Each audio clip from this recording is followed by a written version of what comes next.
तामुलपुर जिल्ला दुलाराय बर' फरायसा आफादनि सेथि रंजालि बैसागो फोरबो फालिथायजों लोगोसे तामुलपुर दख'रा दुलाराय बर' फरायसा आफादनि 15थि रंजालि बैसागो फोरबो फालिथाय दिनै बैसागो गोदान बोसोरनि गिबि सान। दा बेवहाय तामुलपुर जिल्ला दुलाराय बर' फरायसा आफादाबो बैसागो फोरबोखौ फालिनायजों लोगोसे बर' हारिमुखौ गोजौ फारसे दावगाहोनो थाखाय बर' हारिनि जि गाननाय जोमनाय दानाय लुनाय गोदो गोदायनिफ्राय सोलिबोबाय थानाय जिखिनि दामजु बे नेमखान्थिफोरखौ लाखिबाय लानो थाखाय तामुलपुर जिल्ला दुलाराय बर' फरायसा आफादा बे हाबाफारिखौ लानाय जादों। बे हाबाफारिनि गेजेरजों जोङो दुलाराय बर' फरायसा आफादनि फिरफिला बेखौ जोङो बिरहोनाय जायो।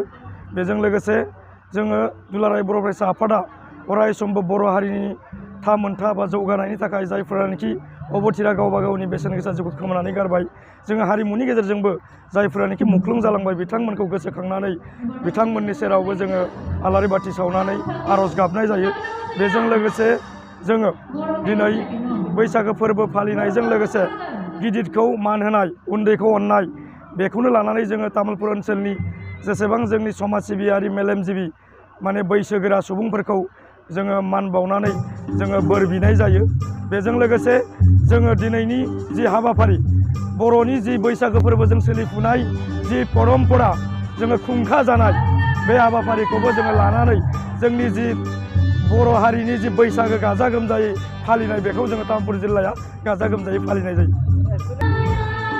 थारैनो बियो जोबोद दुखु गोनांथाव बाथ्रा जे मोनसे हारिया गावनि हारिमुखौ लाखिनो गोनां जायोब्ला जोंनि हारिमुवा जाबाय जोङो खाम सिफुं जथा जोंनि गाननाय जोमनाय जि दख'ना आर'नाइ बेखौ लानानै जोङो मोसानांगौ।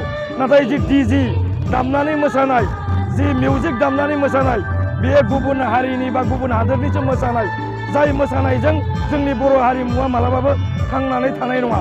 दा बेनिखायनो जोंनि गुबै हारिमुखौ लाखिनो थाखाय आङो बेनि गेजेरजों मेसेज होनो लुबैदों जोंनि जाखांफुनाय जौगाफुनाय लाइमोन सेंग्रा सिख्लाफोरखौ जाहाथे जोंनि दामजु जि बर' हारिनि हारिमुखौ फोथांना लाखिनायाव गावबा गावनि दामनाय देनाय जि खाम जथा सिफुं बेखौ अराय समबो लाखिबाय थानानै जोंनि बैसागो फोरबोखौ लाखियो।